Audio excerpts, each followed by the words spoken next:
네가 하나뿐인 시누이 집 좀 하나 해줘라. 돈 없으면 대신 너희 집 주고 너넨 나랑 살든가. 시어머니 입에서 나온 말이라곤 믿기 힘든 참으로 뻔뻔한 요구였습니다. 자기 아들이 몰래 딴살림 차린 줄도 모르고 며느리에게 당당하게 집을 내놓으라니요. 저는 그 순간 아주 완벽하고 잔인한 복수를 선물하기로 결심했습니다. 어머니 안 그래도 집이 하나 남아서 골치 아팠어요. 웃음을 간신히 참으며 남편과 상간녀가 숨어 사는 그 집 주소를 넘겨주었는데요. 대망의 신우 신혼집 이삿날 그 집 문이 열리자마자 들려온 건 환호성이 아닌 처절한 비명이었습니다. 앞치마를 두른 아들과 만삭의 상간녀를 목격한 시어머니의 최후. 가장 통쾌한 참교육의 현장으로 여러분을 초대합니다. 시작하기 전에 좋아요 버튼 꾹 눌러주세요. 여러분들 하루에 축복이 가득하길 기원합니다. 안녕하세요. 저는 41살 인테리어 회사를 운영하고 있는 윤지안이라고 해요. 남들은 제가 아버지 회사를 물려받아 편하게 사장 노릇이나 한다고 수군대곤 하지만 사실 제 손은 웬만한 현장 소장님들보다 더 거칩니다. 아버지가 평생 먼지 구덩이에서 일궈오신 회사를 망가뜨리기 싫어서 여자라는 이유로 무시당하기 싫어서 지난 10년을 정말 독하게 버텼죠. 정신을 차려보니 마흔이 코앞이었고 제 곁에는 아버지뿐이었습니다. 엄마를 일찍 잃고 아버지와 단둘이 살아온 세월이 너무 길었던 거예요. 사랑이라는 게 뭔지, 누군가한테 기대본다는 게 뭔지 모르는 채로 나이만 먹어버린 거죠. 가끔 텅 빈 집에 들어와 혼자 맥주캔을 따다 보면 이게 성공한 삶이 맞나 하는 회의감이 밀려오곤 했어요. 그러던 어느 날 거래처 자재상 사장님이 제 사무실에 찾아와서 대뜸 명함 한 장을 내미시는 거예요. 지안 씨, 내가 진짜 아까워서 누구한테도 소개 안 시켜주던 놈인데 지안 씨라면 믿고 맡길 수 있을 것 같아서 그래. 대형 건설사 과장인데 인물이 아주 훤해. 성격은 또 얼마나 좋은지 모른다니까. 솔직히 처음엔 거절했어요. 건설 쪽 남자들 거칠고 투박한 거 제가 제일 잘 알잖아요. 그런데 사장님이 하도 사정을 하시기에 밥이나 한 끼 먹자는 가벼운 마음으로 나갔던 자리가 제 인생을 이렇게 송두리째 뒤흔들 줄은 꿈에도 몰랐네요. 약속 장소인 호텔 커피숍에 들어섰을 때 저는 깜짝 놀랐습니다. 창가 자리에 앉아있던 남자는 제가 상상했던 투박한 건설인이 아니었거든요. 훤칠한 키에 딱 떨어지는 네이비 수트 핏, 그리고 무엇보다 사람을 무장해제시키는 서글서글한 눈웃음이 인상적인 남자, 그게 바로 제 남편 박수찬이었어요. 첫 만남에서 제가 실수로 물컵을 엎질렀는데 당황하는 저보다 더 빠르게 냅킨을 집어들고 닦아주며 이렇게 말하더라고요. 괜찮아요?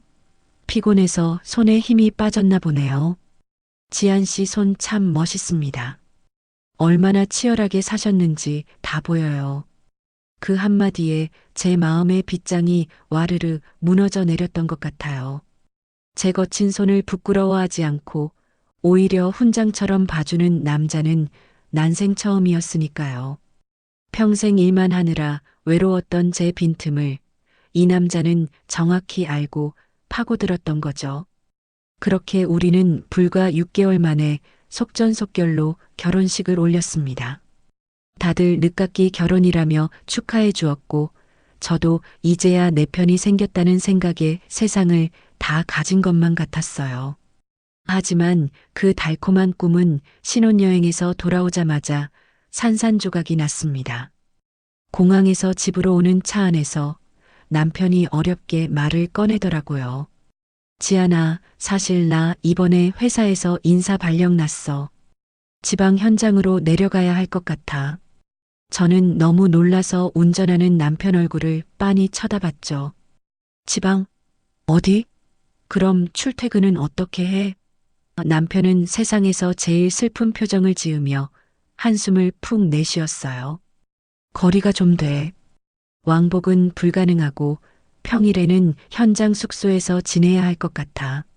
신혼인데 당신 혼자 두게 돼서 면목이 없다.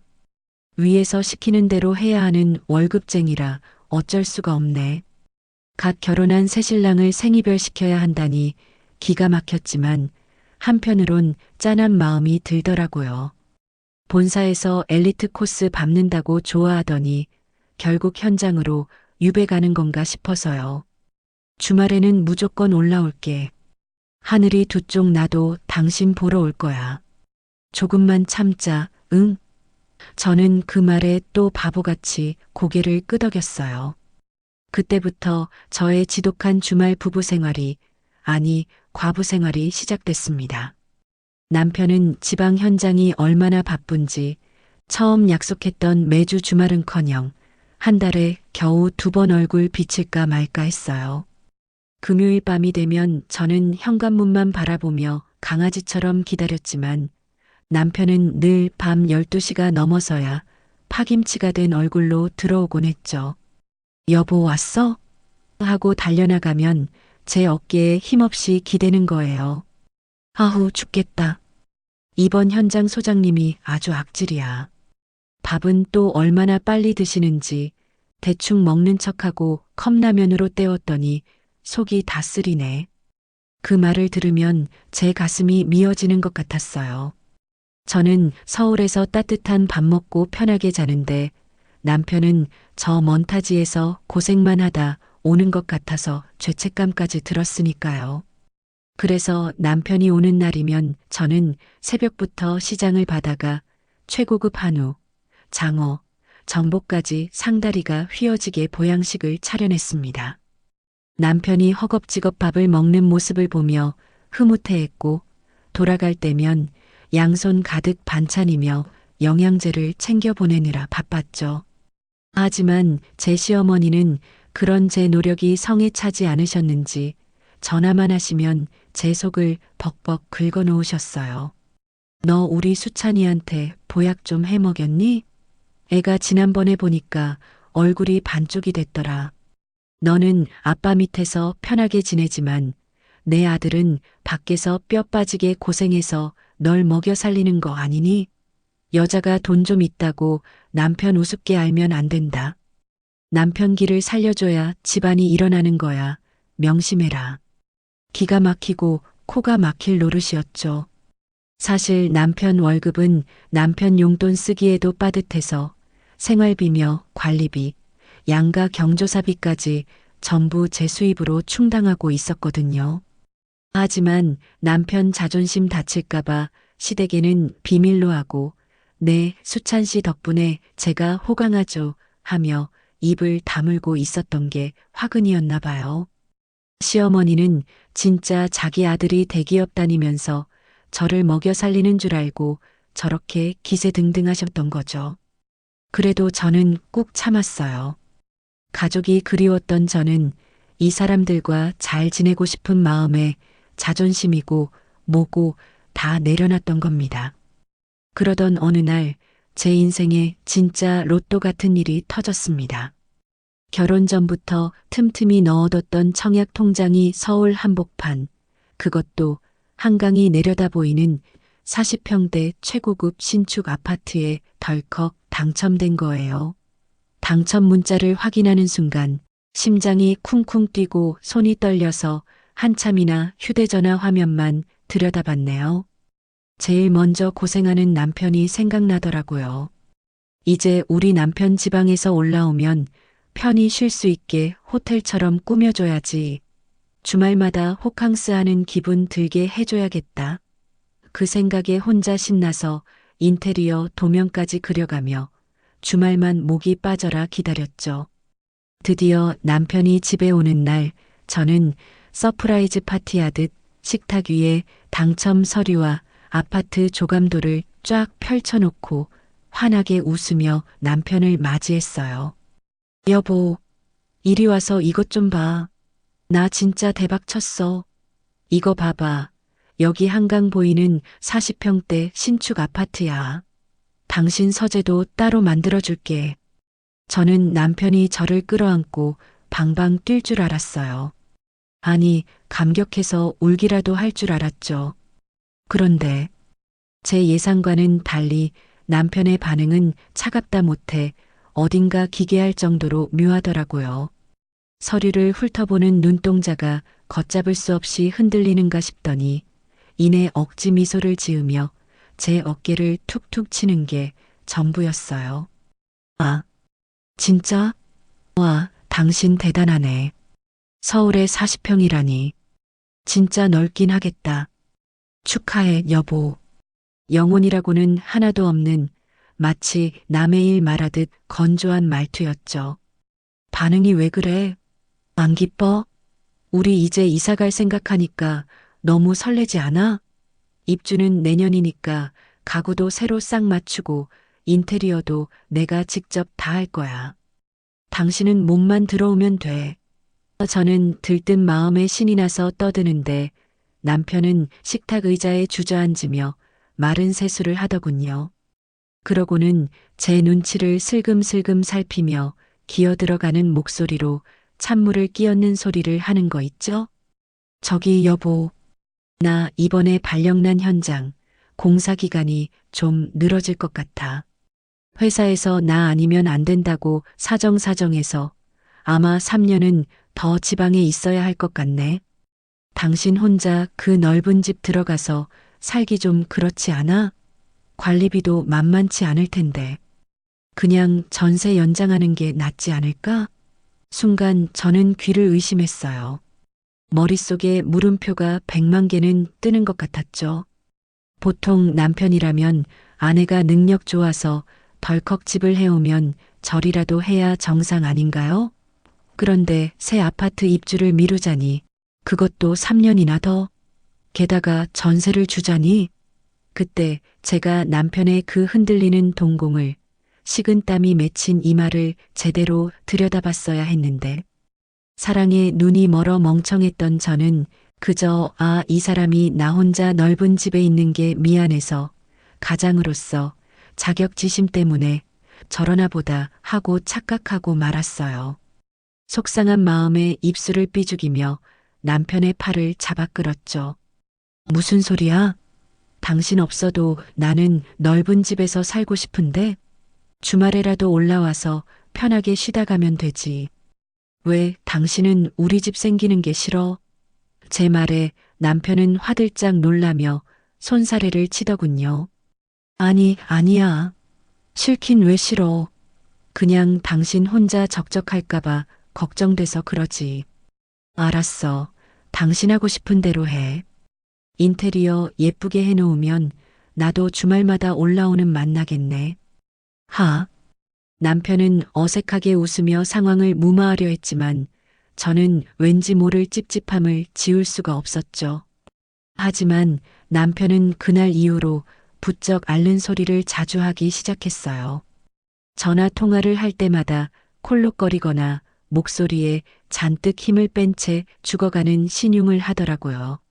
어느 날은 영상 통화를 걸어왔는데 배경으로 보이는 숙소 벽지에 곰팡이가 슬어 있는 걸 일부러 비춰주면서 한숨을 푹푹 쉬는 겁니다.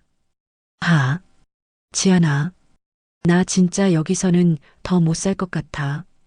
어제는 자는데 천장에서 물이 떨어지더라. 보일러도 고장나서 찬물로 씻었더니 몸살기가 도는 것 같고 이러다가 내가 먼저 골병 들어서 죽지 싶다. 화면 속 남편의 축 처진 어깨를 보니 제 마음이 찢어지는 것 같았어요. 대기업 건설사 과장이라면서 회사에서 제공하는 숙소가 저 모양이라니 화가 치밀어 오르기도 했고요. 제가 당장 회사에 따지라고 했더니 남편은 손사래를 치며 말리더군요. 안 돼, 안 돼. 지금 현장 분위기 살벌해서 그런 말 꺼냈다가는 바로 찍혀. 그냥 내가 좀 참아야지. 근데 여보, 나 부탁 하나만 해도 될까? 부탁? 뭔데? 말해봐. 내가 현장 근처에 좀 깔끔한 오피스텔이나 아파트를 전세로 얻어서 나가고 싶은데 알다시피 내 돈은 지금 펀드랑 주식에 다 묶여 있어서 당장 뺄 수가 없네. 손해보고 빼기에는 액수가 너무 커서.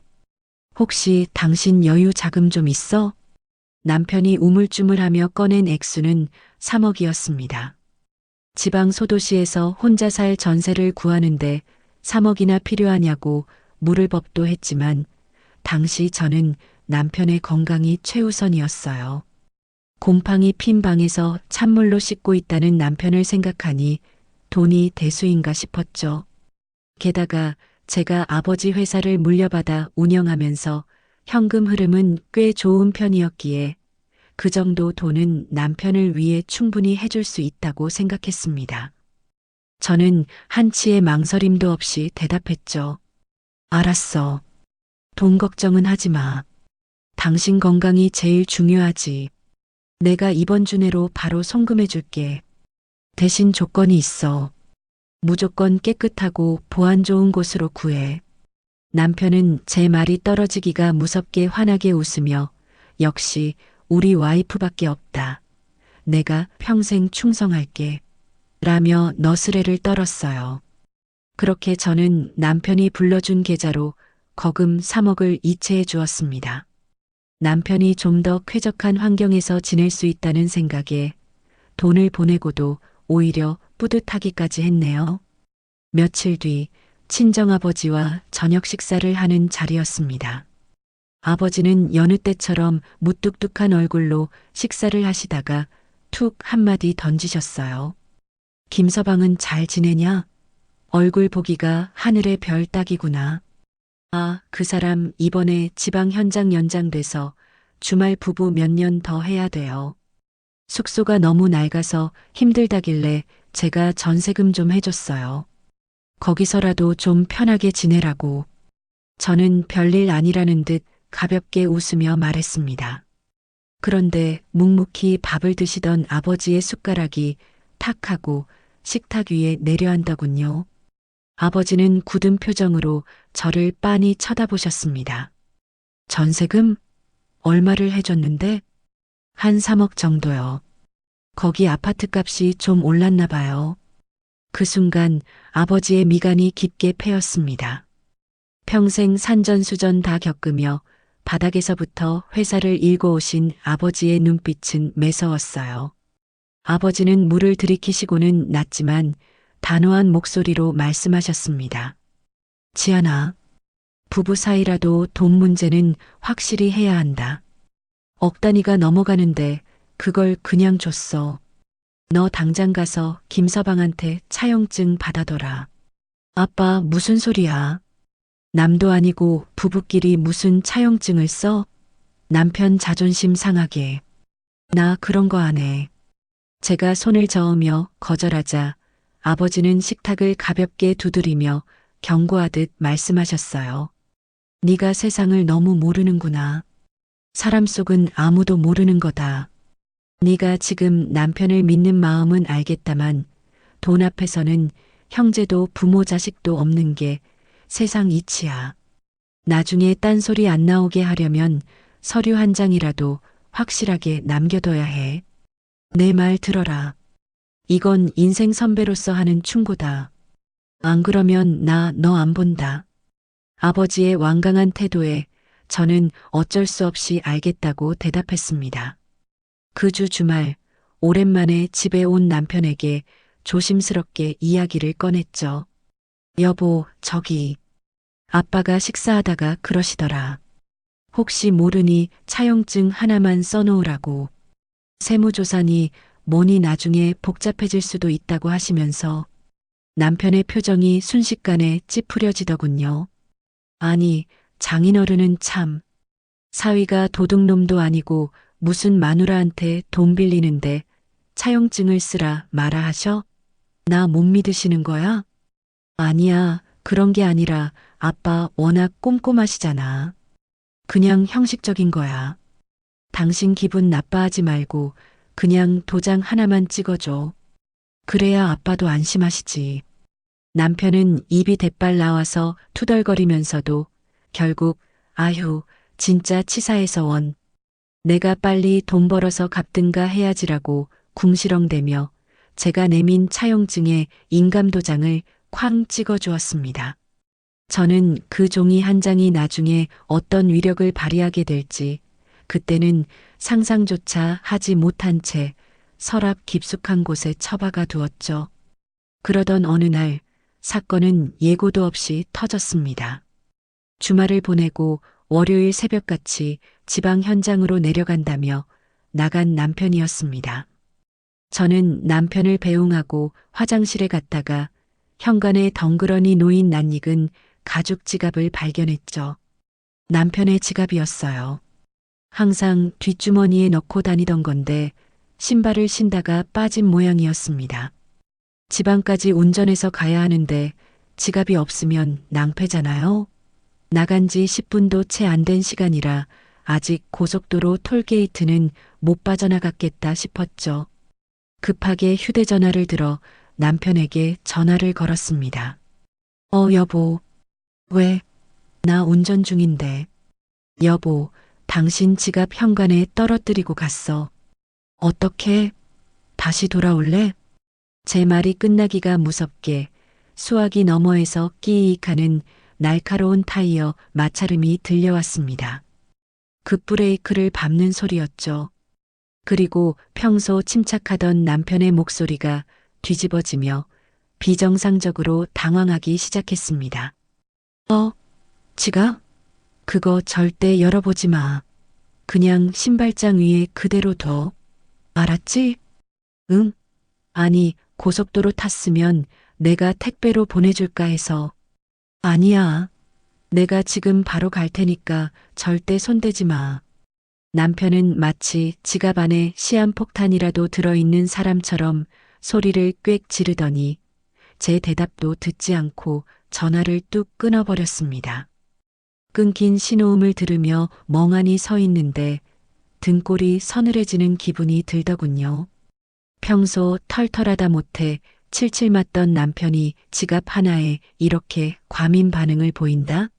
왜 저렇게 질색팔색을 하는 거야 하는 그 순간 여자의 본능적인 촉이 뇌리를 스쳤습니다. 뭔가 있다. 이건 분명히 뭔가 있어. 절대 손대지 말라고? 하지 말라면 더 하고 싶은 게 사람 심리잖아요. 게다가 저런 반응을 보이는데 안 열어볼 아내가 어디 있겠어요. 저는 떨리는 손으로 남편의 갈색 가죽 지갑을 활짝 열어젖혔습니다. 현금 몇 장과 신용카드, 그리고 신분증. 겉보기엔 평범했습니다. 하지만 지갑 안쪽 깊숙한 곳, 잘 쓰지 않는 카드 수납칸에 꼬깃꼬깃하게 접혀 있는 영수증 뭉치가 눈에 들어왔습니다. 저는 홀린 듯 그 영수증들을 하나씩 꺼내어 펼쳐보았죠. 첫 번째 영수증, 날짜는 지난주 수요일 평일 오후 2시. 장소는 동탄 롯데백화점. 품목은 여성용 임산부 영양제 세트, 튼살 크림. 제 눈을 의심했습니다. 평일 오후 2시면 남편은 분명 지방 현장에서 흙먼지를 뒤집어 쓰고 있어야 할 시간이었어요. 그런데 동탄? 그것도 임산부 용품? 손이 덜덜 떨리기 시작했습니다. 다음 영수증을 펼쳤습니다. 지난주 금요일 저녁 7시. 장소는 동탄 이마트. 한우 안심 딸기 식기 세트. 그리고 결정적으로 며칠 전 남편이 저에게 현장 회식이 있어서 늦는다고 했던 날 밤 9시. 동탄 산부인과 야간 진료 결제 내역까지. 머릿속이 하얗게 변했습니다. 영수증에 찍힌 주소들은 하나같이 지방이 아닌 서울에서 1시간 거리인 수도권 신도시 동탄을 가리키고 있었습니다. 심지어 품목들은 아이가 없는 우리 부부와는 전혀 상관없는 마치 임신한 아내가 있는 가장이 살 법한 물건들이었죠. 남편이 말했던 곰팡이 핀 숙소는 어디에도 없었습니다. 영수증 속 남편은 평일 대낮에 백화점을 쇼핑하고 저녁에는 마트에서 장을 보는 아주 평화롭고 가정적인 남자였습니다. 제가 아닌 다른 여자와 다른 아이를 위해서 말이죠. 그때였습니다. 차량이 도착했습니다 하는 소리가 들려왔어요. 저는 영수증 뭉치를 순식간에 다시 접어 지갑 원래 자리에 쑤셔넣고 지갑을 신발장 위에 던져둔 뒤 아무 일 없었다는 듯 안방에 들어갔죠. 잠시 후 현관문이 부서져라 열리더니 남편이 헐레벌떡 뛰어들어오더군요. 이마에는 식은땀이 송글송글 맺혀 있었고 숨은 턱 끝까지 차올라 헐떡거리고 있었습니다. 눈동자는 미친 사람처럼 굴러가며 신발장 위를 훑더군요. 지갑 어딨어? 당신 안 열어봤지. 저는 최대한 태연한 표정을 지으며 하품을 쩍 했습니다. 왔어? 거기 신발장 위에 있어. 여보가 하도 보지 말라길래 무서워서 건드리지도 않았어.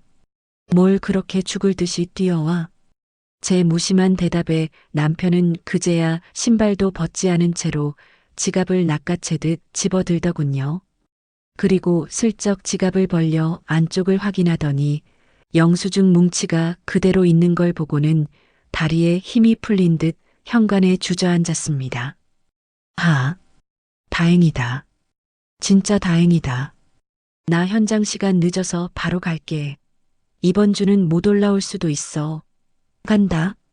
방금 전까지 사색이 되어 뛰어들어왔던 인간이 물 한 잔도 안 마시고 다시 도망치듯 현관문을 쾅 닫고 나가버렸습니다.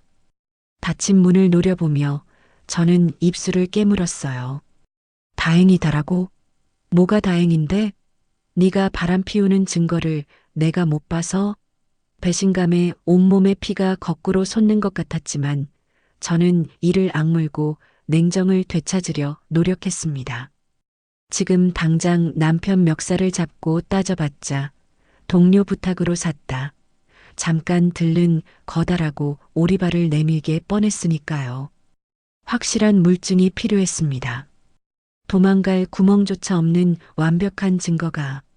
그날 오후 저는 곧바로 인터넷으로 초소형 위치 추적기 GPS를 구매했습니다. 그리고 며칠 뒤인 금요일 저녁 남편이 친구와 술약속을 나간 틈을 타서 예비키로 남편의 차문을 열었어요.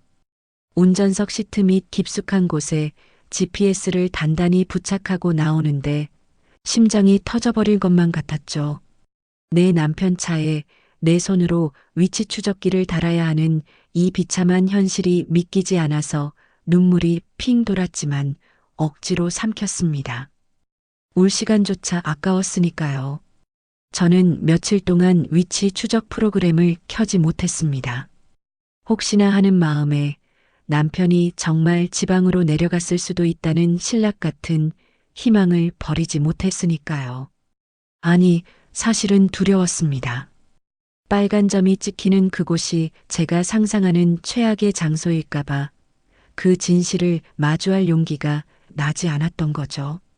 그렇게 피 말리는 시간이 지나고 3일 뒤 평일 오후였습니다. 저는 심호흡을 크게 하고 노트북을 열어 위치 추적 프로그램을 실행했어요. 화면 지도 위에 빨간 점 하나가 선명하게 깜빡거리고 있었습니다. 남편의 근무 시간, 빨간 점은 서울 강남 한복판에 있는 남편의 회사 본사 건물에 멈춰 있었습니다.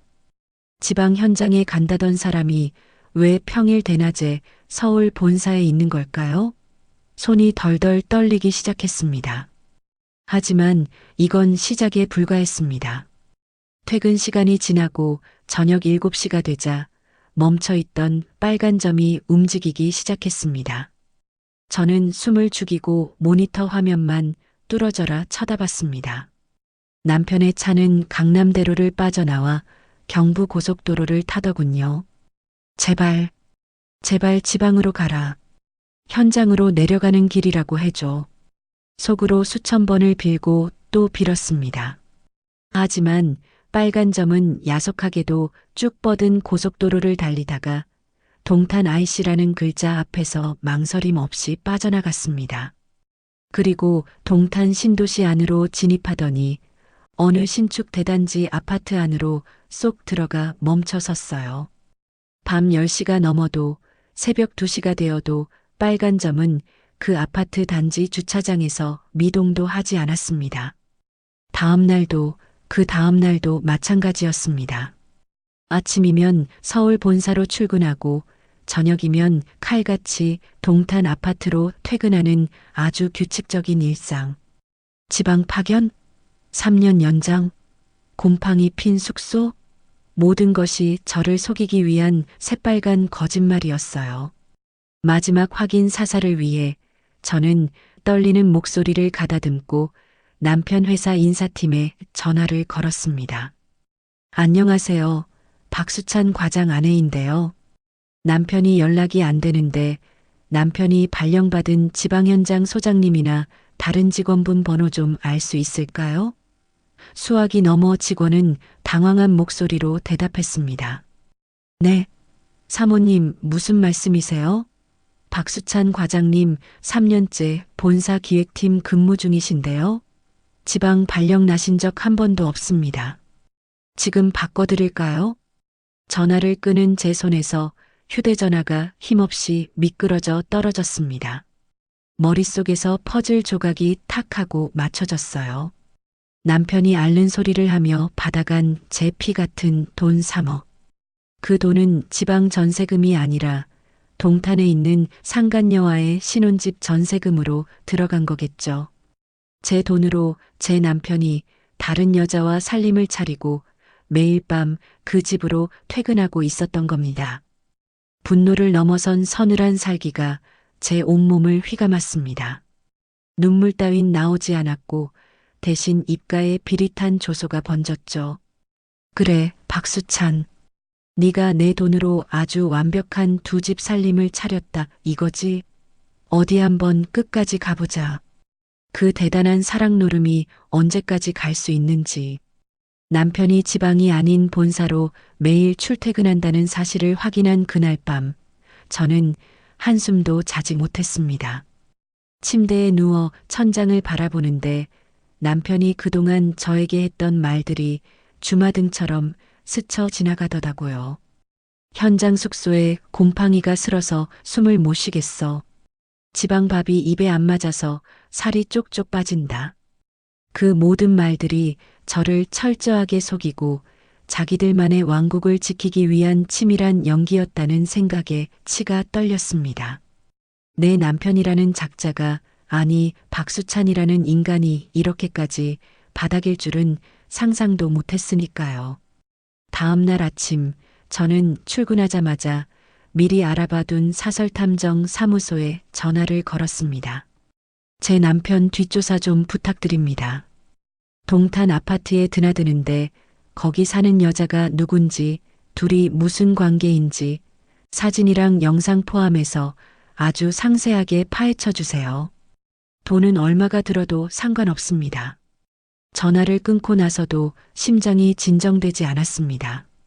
제 손으로 남편 뒷조사를 의뢰하다니 막장 드라마에서나 보던 일이 제 현실이 되었다는 게 믿기지 않았거든요.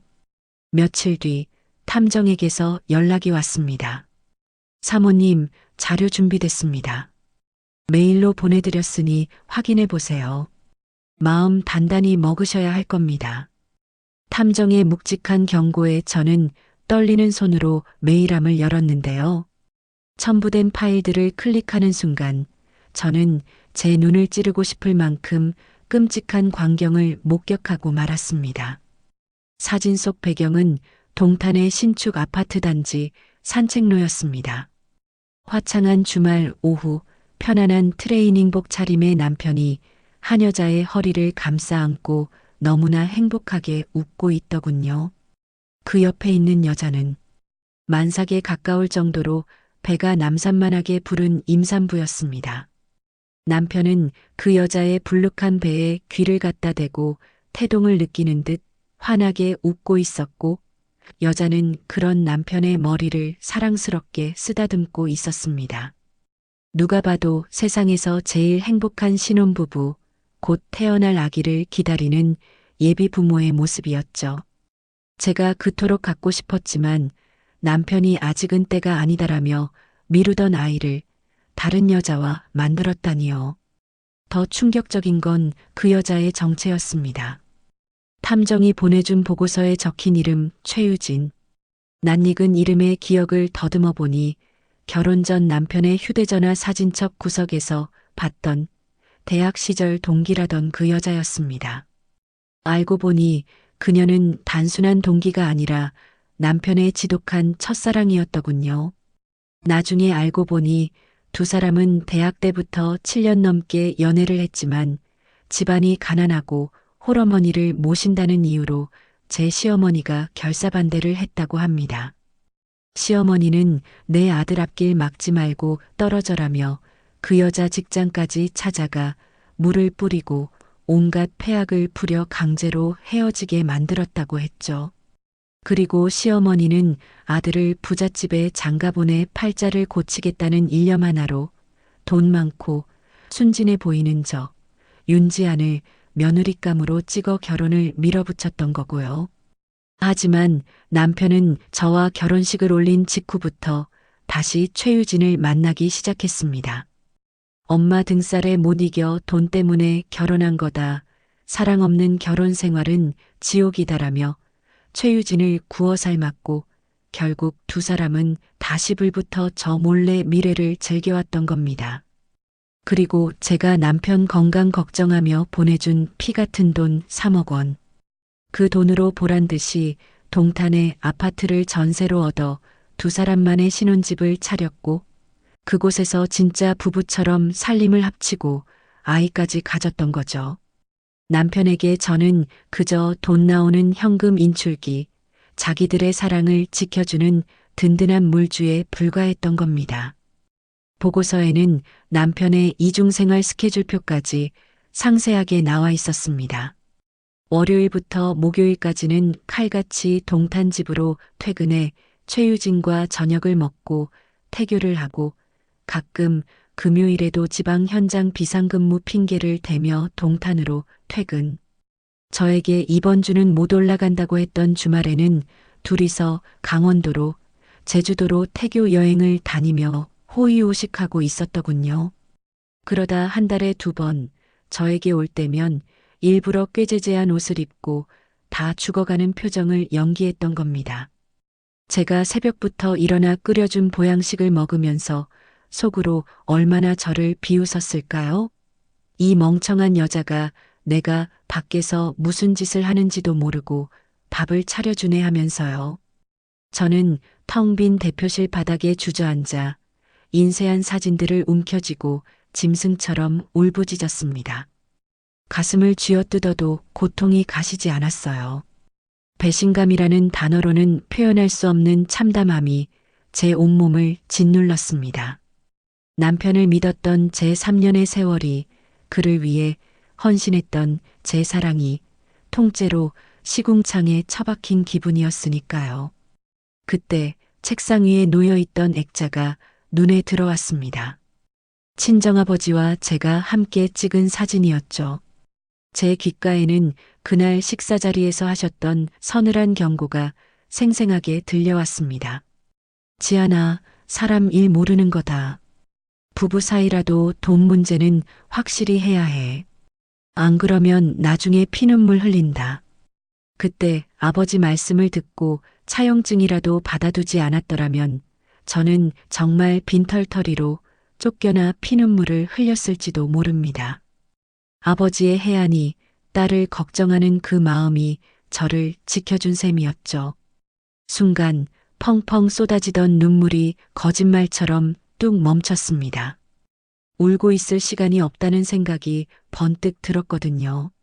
지금 제가 여기서 무너져 내리면 저 파렴치한 인간들은 제 돈으로 평생 떵떵거리고 살면서 저를 비웃겠죠. 저는 책상 서랍 깊숙한 곳에 넣어뒀던 서류 봉투를 꺼냈습니다.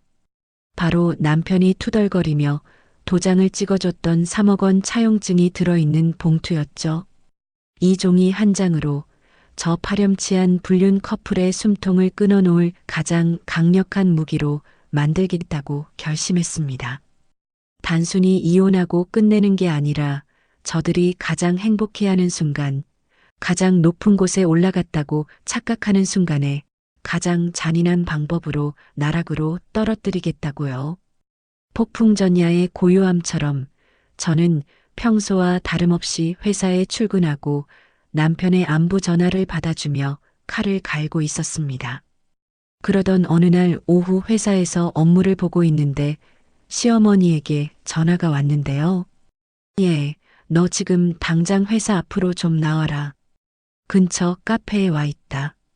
할 말이 있으니까 잔말 말고 빨리 튀어와.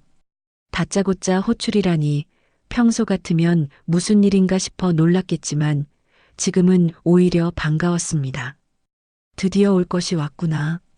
시어머니가 또 무슨 헛소리로 내 속을 뒤집어 놓으려나 싶어 입꼬리가 슬쩍 올라가더군요. 저는 하던 일을 멈추고 핸드백을 챙겨 들었습니다. 그 안에는 혹시 모를 상황을 대비해 녹음기까지 켜놨죠. 회사 앞 카페에 도착하니 시어머니는 팔짱을 낀 채 인상을 잔뜩 찌푸리고 계셨습니다. 제가 자리에 앉자마자 대뜸 한숨부터 푹 쉬시더군요. 어머니, 무슨 일 있으세요? 표정이 안 좋으시네요. 제 물음에 시어머니는 기다렸다는 듯 탁자를 탁 치며 언성을 높이셨습니다. 내가 지금 표정이 좋게 생겼니? 너 우리 유리 결혼 준비하는 거 알지? 근데 그 예비 신랑이라는 놈 집구석이 글쎄 해온다는 집이 코딱지만한 빌라 전세라지 뭐냐? 아니, 내 딸을 어떻게 그런 구질구질한 데서 살게 해? 내가 기가 막혀서 잠이 안 온다. 잠이. 시누이가 결혼한다던 남자는 성실한 회사원이라고 들었는데 시어머니 눈에는 성에 안 찼나 봅니다. 자기 아들은 마누라 돈으로 전세 얻어서 딴 살림 차린 것도 모르고 사위 될 사람한테는 집을 해오라며 큰 소리치는 꼴이라니. 속으로 코웃음이 나왔지만 저는 짐짓 걱정스러운 척 맞장구를 쳤습니다. 어머, 그래요? 요즘 집값이 워낙 비싸서. 그분도 최선을 다하신 걸 텐데 어머님 속상하시겠어요. 속상한 정도가 아니야. 내 친구 딸들은 다들 의사 사위, 변호사 사위 얻어서 40평, 50평 아파트 척척 들어가는데 내 딸만 빌라에서 시작하는 꼴을 내가 어떻게 보니? 내 자존심이 허락을 안 해. 시어머니는 분통을 터뜨리며 빨대로 스무디를 쭉 빨아 드시더니 갑자기 눈을 번뜩이며 저를 빤히 쳐다보셨습니다. 마치 먹잇감을 발견한 맹수처럼 탐욕스러운 눈빛이었죠. 그리고 이어진 말은 제 상상을 초월하는 개소리였습니다. 그래서 말인데 지아나, 네가 이번에 당첨된 그 한강뷰 아파트 말이다. 그거 우리 유리 주면 안 되겠니? 순간 저는 제 귀를 의심했습니다. 네, 어머니, 지금 뭐라고 하셨어요? 누구한테 뭘 줘요? 아니, 못 들었니? 너 이번에 분양받은 새 아파트 말이야. 그거 우리 유리 신혼집으로 달라고. 어차피 너는 지금 사는 집도 넓고 좋잖아. 기가 막혀서 말이 안 나오는 저를 보며 시어머니는 한술 더 떠 뻔뻔하게 대사를 이어갔습니다. 그리고 생각 좀 해봐라. 우리 수찬이 지방 현장 가 있어서 집에 들어오지도 않는데 너 혼자 그 넓은 40평 아파트에서 뭐 할 건데? 그냥 네가 넓은 아량으로 시누이한테 양보하고 너는 지금 집 팔고 나랑 합치든가 하자. 어때? 나랑 살면 내가 밥도 해주고 얼마나 좋니? 하하, 정말이지 헛웃음이 터져나오는 걸 참느라 허벅지를 꼬집어야 했습니다. 자기 아들이 지방이 아니라 동탄에서 딴 여자랑 뒹굴고 있는 줄은 꿈에도 모르고 시누이 신혼집으로 내 아파트를 내놓으라니요. 그것도 모자라 시집살이까지 시키겠다고요? 이 여자의 뇌구조는 도대체 어떻게 되어 있는 걸까? 연구 대상이 따로 없다는 생각이 들 정도였습니다. 그 순간 머릿속에서 번쩍이는 아이디어가 스쳤습니다. 이건 기회다. 하늘이 나에게 복수하라고 깔아준 완벽한 멍석이다. 시어머니의 저 탐욕을 미끼로 쓰면 남편과 상간녀, 그리고 시댁 식구들을 한 방에 한날 한시에 지옥으로 보낼 수 있겠다는 확신이 들었죠. 저는 표정을 싹 바꿨습니다. 경악하던 표정을 거두고 세상에서 제일 순종적인 며느리의 얼굴로 돌아갔죠. 그리고 짐짓 고민하는 척 뜸을 들이다가 활짝 웃으며 말했습니다. 어머, 어머니. 사실 안 그래도 집이 하나 남아서 골치가 아팠거든요. 시어머니의 눈이 동그라지며 입이 떡 벌어졌습니다. 그렇지. 역시 내 며느리라 똑똑하네. 그럼 주는 거다? 응? 저는 뜸을 들이며 얄미울 정도로 상냥한 목소리로 쐐기를 박았습니다. 그럼요, 어머니.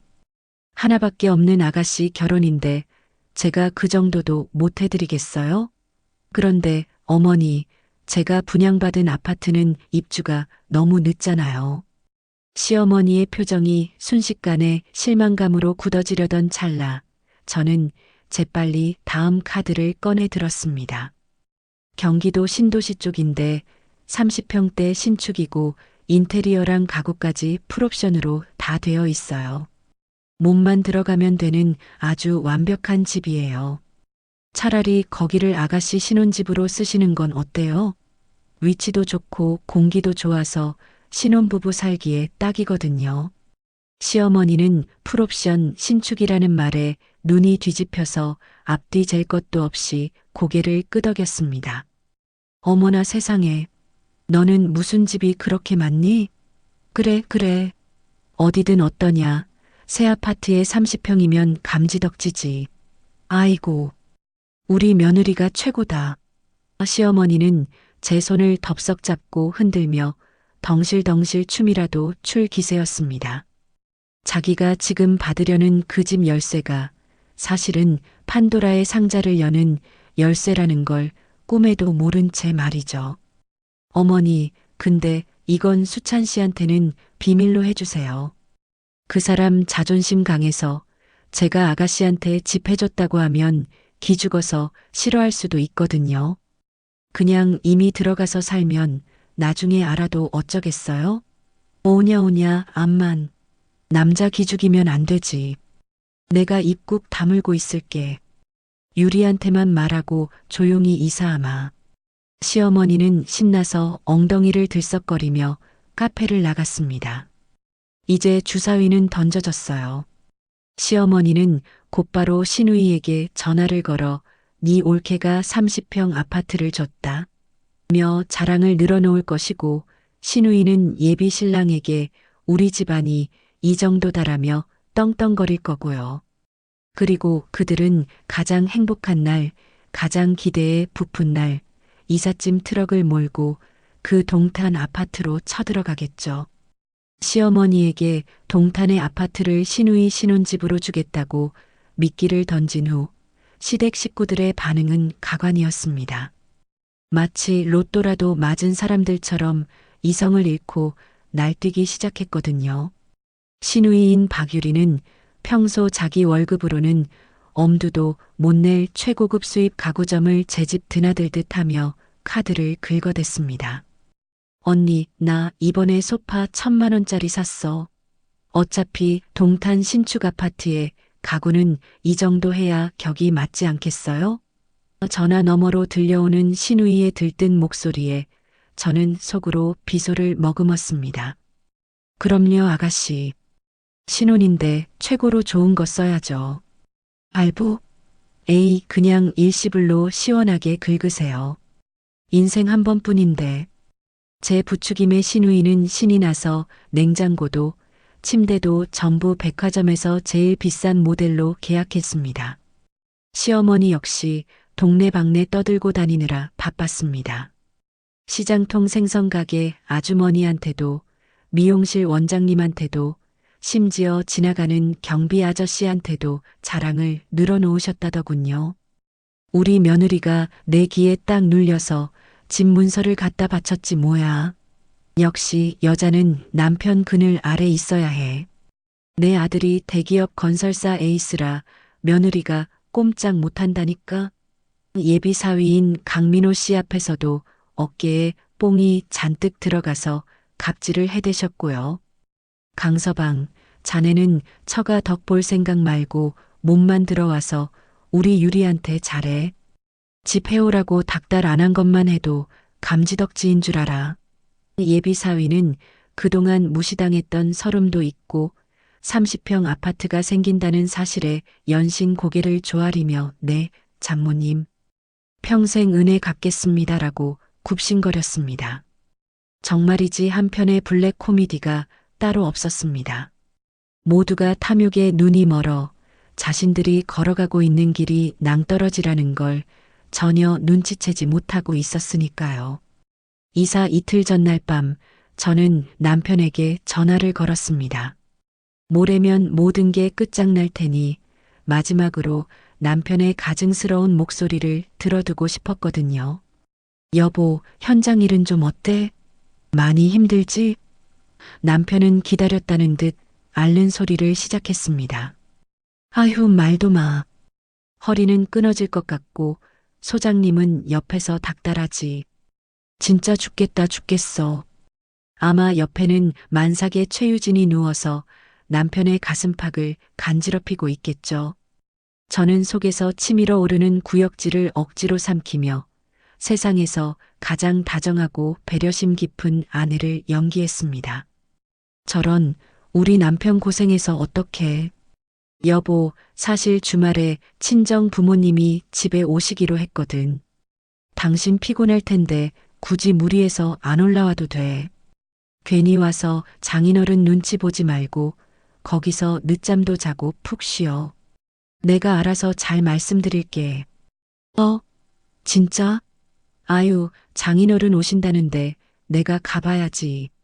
남편은 짐짓 아쉬운 척했지만 목소리 끝에 걸린 안도감과 기쁨은 숨길 수가 없더군요. 아니야, 당신 건강이 우선이지. 이번 주는 그냥 쉬어. 알았지?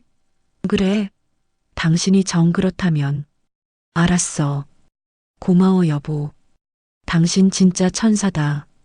전화를 끊은 남편은 쾌재를 부르며 최유진에게 이번 주말에는 서울 안 가도 돼. 라고 떠들고 있겠죠. 상상만 해도 피가 거꾸로 솟았지만 저는 차갑게 웃으며 휴대전화를 내려놓았습니다. 그래, 실컷 즐겨라. 그게 네 인생의 마지막 평화로운 밤이 될 테니까. 같은 시각 저는 흥신소 직원에게 문자 한 통을 받았습니다. 확인 완료. 동탄 아파트 도어락 비밀번호 본가와 동일하게 남편분 생일 4자리입니다. 역시나 제 예상이 맞았습니다. 단순하고 멍청한 박수찬은 비밀번호조차 단순했죠. 모든 준비는 끝났습니다. 이제 이 거대한 쇼에 막을 올릴 시간만 남았습니다.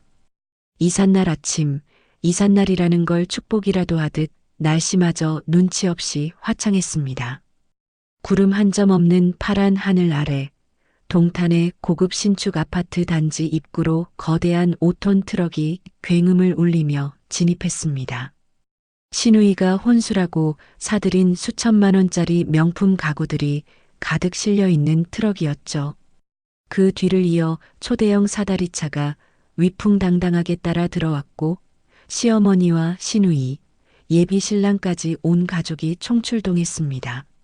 저는 선글라스를 끼고 트렌치 코트를 입은 채 여유로운 발걸음으로 그들에게 다가갔습니다. 1층 로비에서 저를 발견한 시어머니는 예비사위 보란 듯이 턱을 치켜들며 특유의 앙칼진 목소리로 쏘아붙이셨어요. 예, 넌 왜 이렇게 늦게 오니? 우리가 얼마나 기다렸는지 알아? 청소는 제대로 해둔 거 맞지? 끝까지 시어머니 노릇을 하며 갑질을 하려는 모습에 헛웃음이 났습니다. 네, 어머니. 걱정 마세요. 사람 써서 먼지 한 톨 없이 깨끗하게 해뒀어요. 어서 올라가시죠. 저는 아무런 대꾸도 하지 않고 엘리베이터 버튼을 눌렀습니다.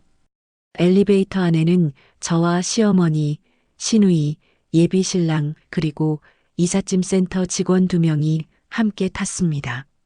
좁은 공간에 묘한 긴장감이 흐를 법도 했지만 올라가는 내내 시어머니의 훈계는 멈추지 않았습니다. 지안아, 네가 이렇게 굽히고 들어오니 얼마나 보기 좋니? 여자가 아무리 돈 잘 벌어도 시댁 어른한테 잘해야 복 받는 거야. 앞으로 우리 아들 지방에서 뼈 빠지게 고생하는 거 생각해서 내조 더 잘해라. 알았지? 옆에 있던 신우이도 거들었습니다. 맞아요, 언니. 오빠가 얼마나 고생하는데. 그리고 이 집 명의는 언제 내 앞으로 돌려줄 거야? 빨리 처리해줘요. 나 신혼여행 갔다 오면 바로 명예 이전하게. 이 철없는 모녀의 대화에 예비 신랑은 민망한지 헛기침만 해대고 있었습니다. 저는 속으로 끓어오르는 화를 꾹 누르며 세상에서 가장 상냥하고 우아한 미소를 지어 보였습니다. 네, 어머니. 안 그래도 그 사람 밖에서 참 부지런하게 살고 있더라고요. 제가 존경할 정도로요. 명예 이전도 걱정 마세요. 오늘 다 해결될 거예요. 부지런하게라는 단어에 힘을 주어 말했지만 그 뜻을 알아채기엔 그들의 탐욕이 너무 컸습니다. 띵하는 경쾌한 소리와 함께 엘리베이터가 멈춰섰습니다. 마침내 상간녀가 있는 층, 판도라의 상자 앞에 도착한 것입니다. 복도에는 이삿짐 센터 직원들이 구루마를 끌고 대기 중이었고 예비 신랑도 기대에 찬 눈으로 고급스러운 현관문을 바라보고 있었습니다. 와, 역시 신축이라 문도 좋네. 도어락도 최신형이고. 예비 신랑의 감탄에 시어머니가 어깨를 으쓱하며 거만하게 저를 재촉했습니다. 뭐하니? 빨리빨리 문 열어라. 짐 들어가게. 직원분들 기다리시잖아. 마치 하녀 부리듯 명령하는 시어머니의 태도에 저는 속으로 마지막 카운트다운을 셌습니다. 3, 2, 1. 저는 도어락 앞으로 한 걸음 나섰습니다. 흥신소를 통해 이미 알고 있던 그리고 박수찬이 저와의 신혼집과 똑같이 설정해 둔 그 비밀번호. 남편은 참 한결같고 단순한 사람이었습니다. 거짓말을 할 때도 바람을 피울 때도 이다지도 멍청하게 흔적을 남겨뒀으니까요. 저는 도어락 덮개를 올리며 시어머니를 향해 차갑게 미소 지었습니다. 어머니, 아범이 참 단순한 사람이에요. 비밀번호를 어디나 똑같이 해둔다니까요. 시어머니는 무슨 소리냐는 듯 눈을 껌뻑거렸지만 저는 망설임 없이 버튼을 눌렀습니다. 굳게 닫혀있던 잠금 장치가 풀리는 그 소리는 마치 제 인생의 이막을 알리는 종소리와도 같았습니다. 저는 문손잡이를 잡고 활짝 열어젖혔어요. 그리고 한 걸음 뒤로 물러서서 마치 VIP를 모시는 호텔 지배인처럼 정중하게 손짓을 했습니다. 하지만 제 눈빛은 그 어느 때보다 서늘하고 잔인하게 빛나고 있었죠. 자, 어머니, 아가씨, 그리고 예비 아주버님, 먼저 들어가시죠. 안에 아주 특별한 선물이 기다리고 있을 겁니다. 우리 일행을 맞이한 건 텅 빈 새 집의 공허함이 아니었습니다. 오히려 너무나 아늑하고 사람 냄새가 물씬 풍기는 완벽한 가정집의 풍경이었죠. 현관 입구에는 유모차가 놓여 있었고 신발장에는 커플 슬리퍼가 나란히 아주 다정하게 놓여 있었습니다. 거실로 들어서는 복도 벽에는 제가 보지 못한 남편의 환한 미소가 담긴 웨딩 사진들이 줄지어 걸려 있었는데 그 옆에 있는 신부는 제가 아니라 바로 그 최유진이었습니다. 거실 풍경은 더 가관이었습니다. 남향으로 난 통유리창으로 햇살이 쏟아져 들어오는 소파 위에는 배가 남산만하게 부른 여자가 세상 편한 자세로 누워 있었습니다.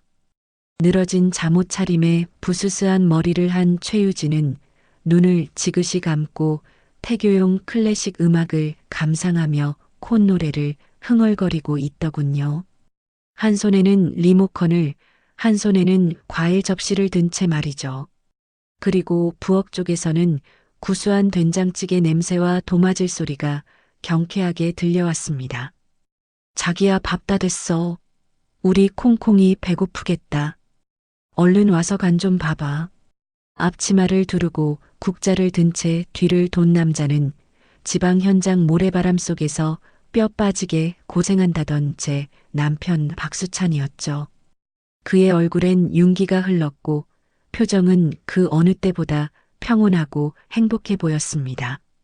저와 살 때는 라면 물 하나 못 맞춘다며 부엌 근처에도 안 오던 인간이 여기서는 아주 1등 신랑감 노릇을 하고 있었어요. 그러나 그 평화는 딱 3초 뒤 산산조각이 났습니다. 자기야? 하며 해맑게 웃던 남편의 시선이 현관 쪽의 떼거지로 서 있는 우리를 발견한 순간 그의 표정은 마치 앞귀라도 본 사람처럼 기괴하게 일그러졌습니다. 입은 쩍 벌어졌고 동공은 지진이라도 난 듯 흔들렸죠. 남편의 손에서 힘이 풀리며 들고 있던 국자가 바닥으로 떨어졌습니다. 챙그랑 하는 날카로운 금소금이 고요했던 집안의 공기를 찢어발기자 소파에 누워있던 불륜녀도 그 소리에 놀라 부스스 몸을 일으키며 짜증 섞인 목소리로 돌아봤습니다. 왜 그래? 애 떨어지게. 현관에 서 있는 시어머니와 눈이 마주친 최유진의 얼굴에서 핏기가 싹 가셨습니다. 마치 저승사자라도 마주한 듯 그녀는 비명조차 지르지 못하고 입을 틀어막으며 소파 뒤로 주춤주춤 물러났습니다. 가장 격렬한 반응을 보인 건 역시 시어머니였습니다. 처음엔 상황 파악이 안 돼서 멍하니 서 계시더니 이내 눈앞에 있는 여자가 과거 자신이 머리채를 잡고 물을 뿌려 쫓아냈던 찢어지게 가난한 집 딸 최유진이라는 사실을 깨닫고는 거품을 물기 시작했습니다. 아니, 네가 왜 여기 있어? 아니, 이 배는 또 뭐야? 으악, 이게 무슨 날벼락이야. 시어머니는 귀신이라도 본 듯 비명을 지르며 뒷목을 잡고 휘청거렸습니다. 지방에 있다던 아들이 앞치마를 두르고 있고 며느리에게 뺏어서 딸에게 주려던 아파트에 원수 같은 여자가 만삭으로 누워있으니 뇌회로가 정지될 만도 했겠죠. 그 아수라장 속에서 침묵을 지키던 한 사람, 바로 신우이의 예비 신랑이 입을 열었습니다. 그는 상황을 가장 냉정하고 빠르게 파악한 듯 했어요.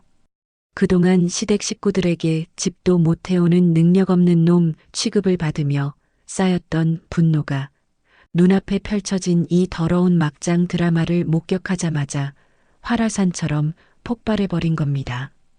그 남자는 싸늘하게 굳은 얼굴로 시어머니와 남편을 번갈아 쳐다보더니 바닥에 침을 뱉듯 내뱉었습니다. 참나. 기가 막혀서. 장모님. 아니, 아줌마. 이게 그 대단한 동탄 신축 아파트입니까? 아드님이 지방에서 뼈 빠지게 일해서 번 돈으로 산 집이라면서요? 근데 왜 여기 딴 여자가 임신해서 누워있죠? 시어머니는 덜덜 떨며 아니, 강서방 그게 아니라 하며 변명을 하려 했지만 강민호 씨는 더 이상 들어줄 생각이 없었습니다. 됐습니다. 아주 개똥 같은 소리들을 하셨네요. 제가 병신입니까? 댁내 아들이 딴 살림 차린 집에 제 돈으로 혼수 채워 넣으라고요. 지금 이딴 더럽고 파렴치한 기생충 집안이랑은 결혼 못합니다. 아니, 안 합니다. 강서방, 무슨 말을 그렇게 해? 오해라니까? 시어머니가 바짓가랑이를 잡으려 하자 강민호 씨는 혐오스럽다는 듯 발을 빼며 소리쳤습니다. 이거 나요. 당신 딸이랑은 끝입니다. 파혼이라고요. 그는 뒤도 돌아보지 않고 쾅 소리가 나게 현관문을 닫고 나가버렸습니다. 그 순간 멍하니 서 있던 신우이 박유리가 오빠, 민호 오빠, 가지마 하며 울부짖으며 따라 나가려 했지만 다리에 힘이 풀려 그 자리에 주저앉고 말았습니다. 으앙, 이게 뭐야? 내 결혼 어떡해? 오빠 때문에 다 망했어. 오빠 저 여자 누구야? 미쳤어? 신우이는 바닥을 치며 통곡했고 거실은 순식간에 울음바다와 고성이 오가는 생지옥으로 변했습니다. 남편은 그제야 정신이 들었는지 사색이 된 얼굴로 제 앞으로 기어와 무릎을 꿇었습니다. 여보, 지안아, 내 말 좀 들어봐. 이게 어떻게 된 거냐면, 잠깐만. 변명거리를 찾느라 눈동자를 굴리는 그 찌질한 모습에 헛웃음이 나왔습니다. 상간녀 최유진은 소파 구석에 몸을 웅크린 채 훌쩍거리고 있었고, 시어머니는 씩씩거리며 신발을 벗어들고 최유진에게 달려들 기세였죠. 이 요망한 년, 네가 감히 내 아들 인생을 망쳐. 당장 안 나가. 서로 죽일 듯이 물어뜯는 그 개싸움을 지켜보며 저는 유유히 그들 사이로 걸어 들어갔습니다. 그리고 거실 한가운데 서서 싸늘하게 식은 눈으로 그들을 내려다보며 입을 열었습니다. 다들 조용히 좀 하세요. 시끄러워서 못 들어주겠네. 제 한마디에 시어머니와 남편 신우이의 시선이 저에게 꽂혔습니다. 저는 천천히 아주 또박또박 씹어뱉듯 말했습니다. 어머님, 아파트 마음에 드세요? 인테리어도 아주 훌륭하죠? 되게 귀한 아드님이 제 돈 3억을 몰래 빼돌려서 아주 정성스럽게 꾸며놓은 사랑의 보금자리니까요. 뭐라고? 네 돈 3억? 시어머니의 눈이 튀어나올 듯 커졌습니다. 네. 지방 숙소가 낡아서 병이 날 것 같다기에 제가 전세금 해줬더니 그 돈으로 어머님이 그토록 혐오하시던 저 여자랑 살림을 차렸네요. 어머님은 그것도 모르고 아들이 고생한다며 저를 구박하셨고요.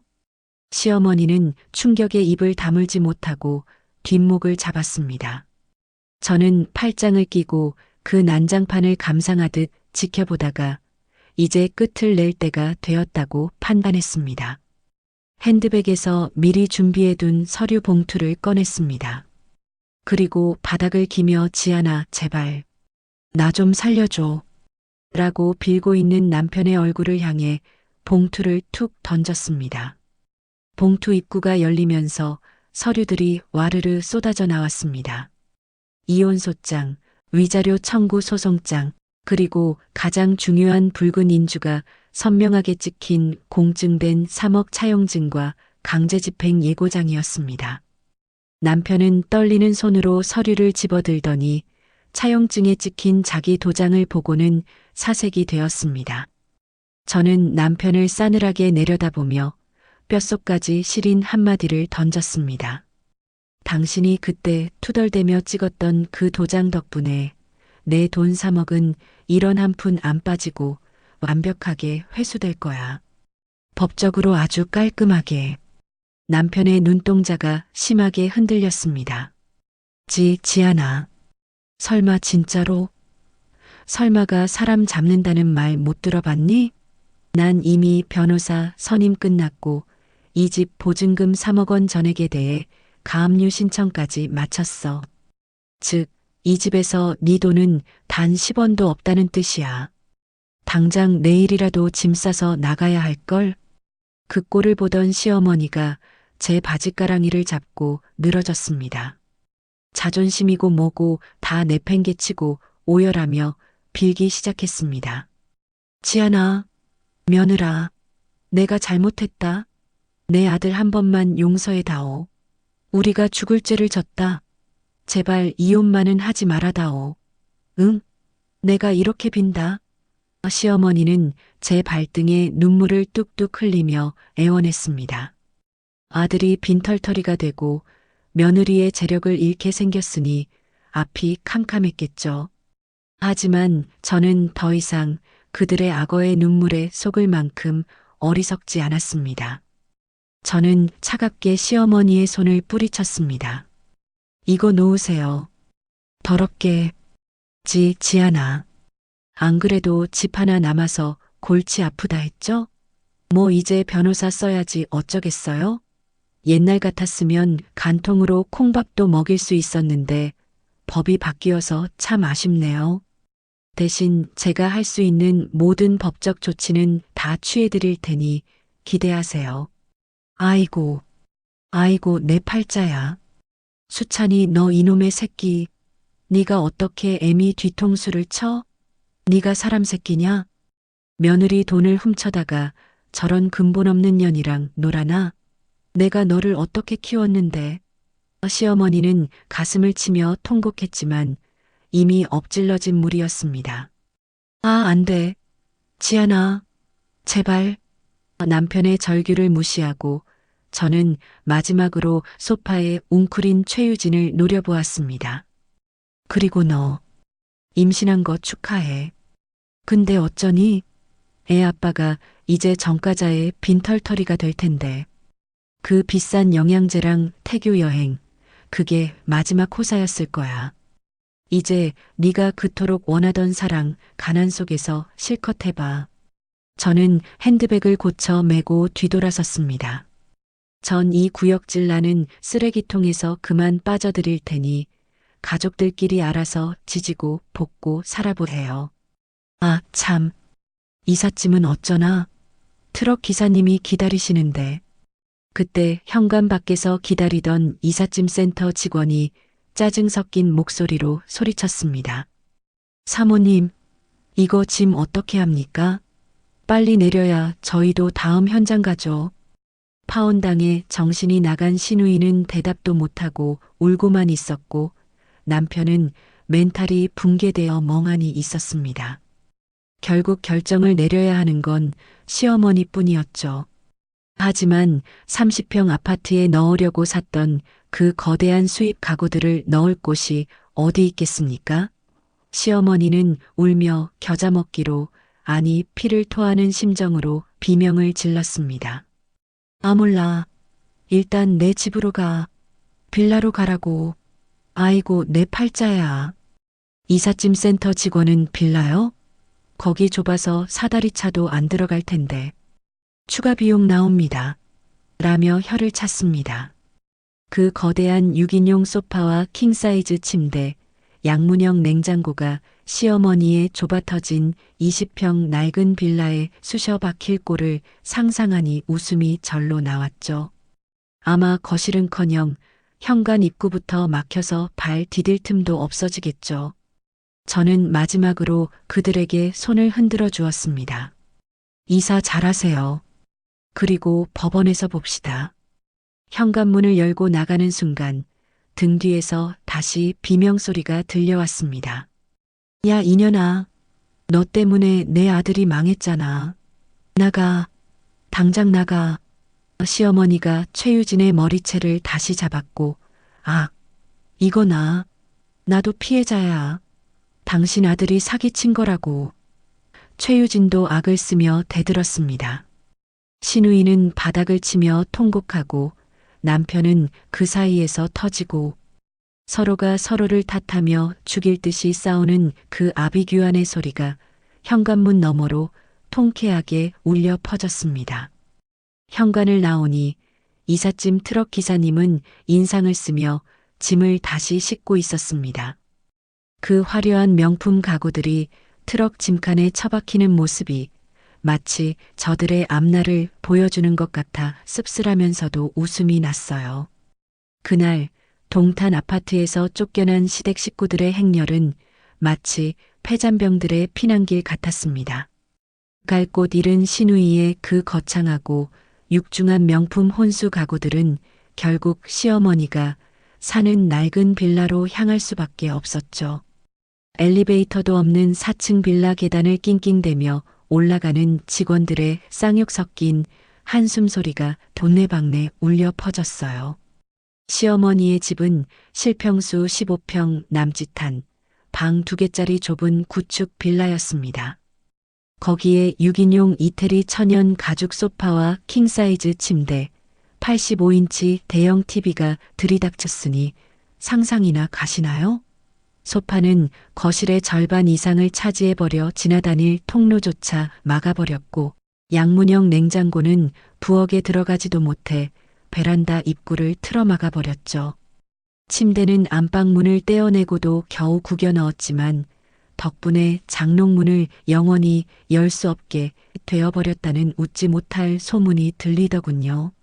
신우이는 그 좁아터진 집구석에 꽉 들어찬 명품 가구들을 보며 이거 명품인데 다 어떻게 라며 바닥을 구르며 통곡했고 시어머니는 이게 다 웬수 같은 저놈 때문이다 라며 애꿎은 천장만 올려다보고 삿대질을 해댔습니다.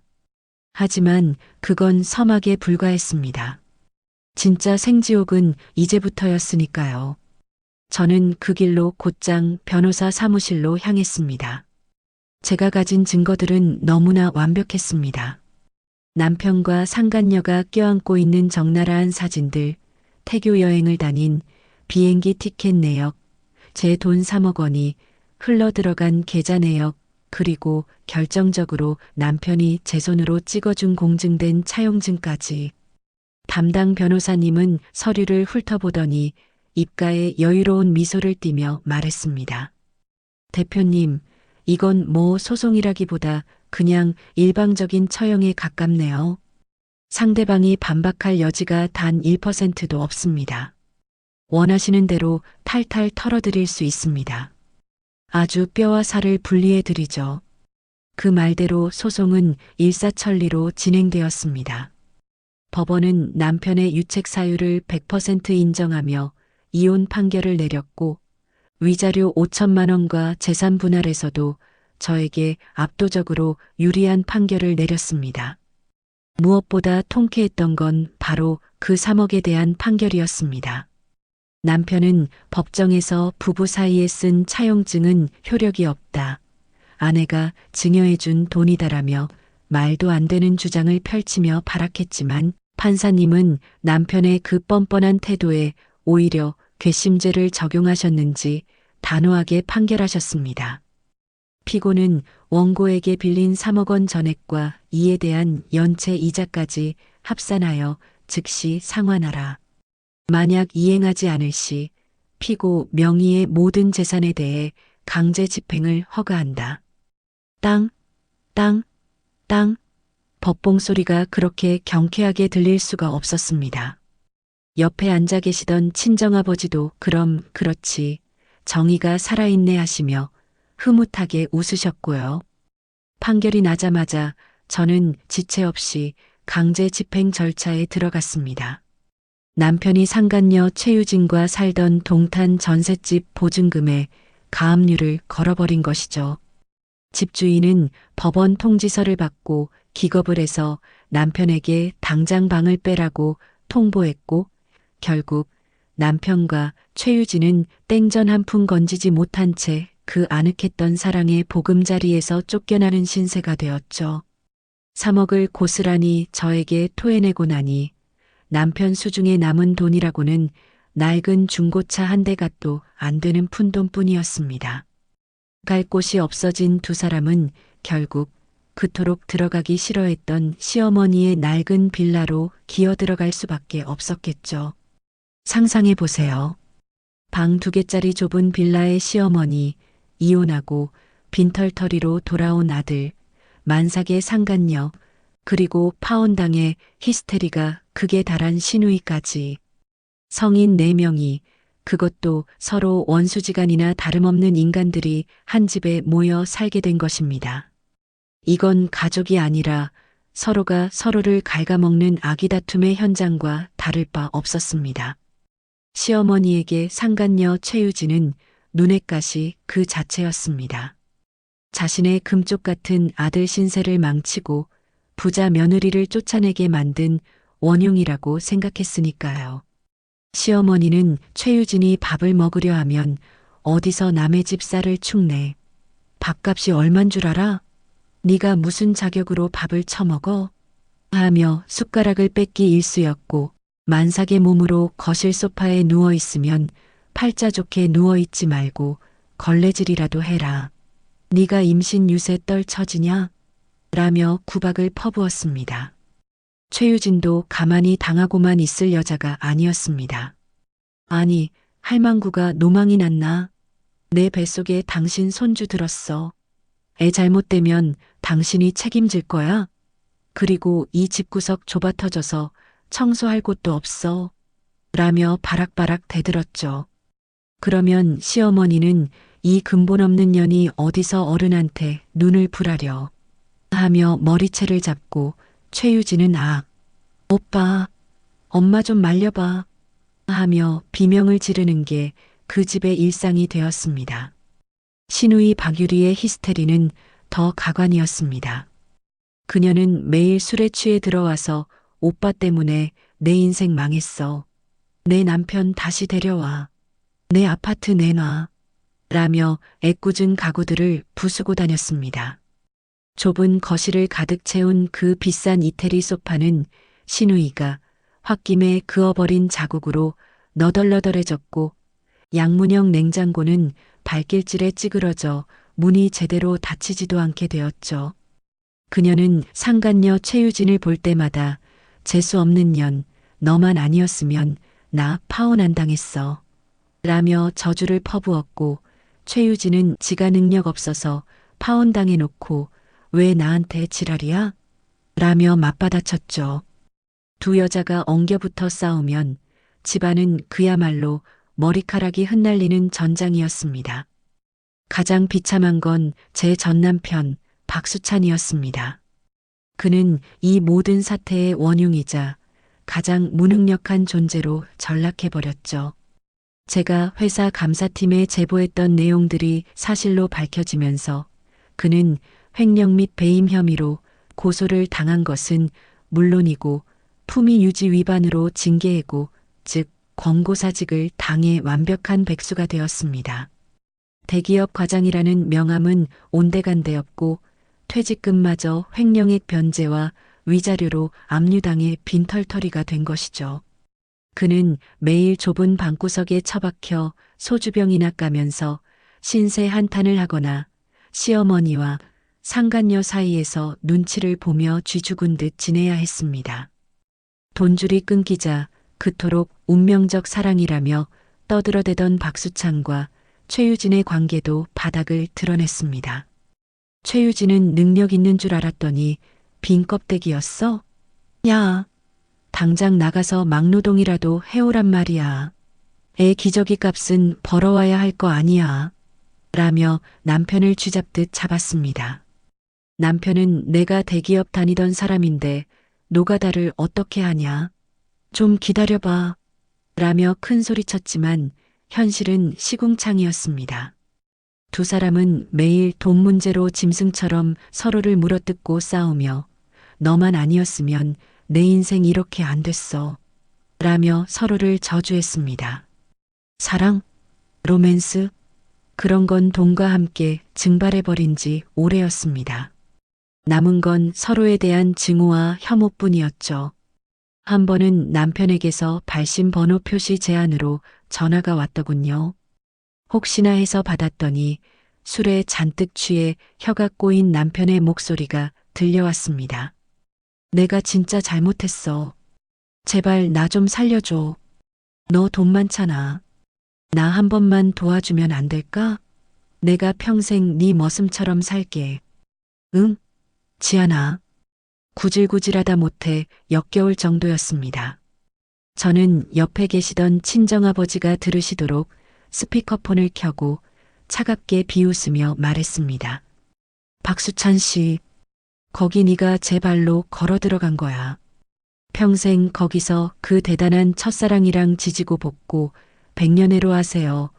옆에서 듣고 계시던 아버지가 거두셨습니다. 여보게, 자니가 내 딸 눈에 피눈물 흘리게 해놓고 살려달란 소리가 나와? 내 눈에 흙 들어가기 전엔 우리 딸 볼 일 없으니 꿈도 꾸지 마시게. 아버지는 호탕하게 전화를 끊어버리셨고 우리는 서로를 마주보며 시원하게 웃었습니다. 그 전화번호는 영구 차단해버렸습니다.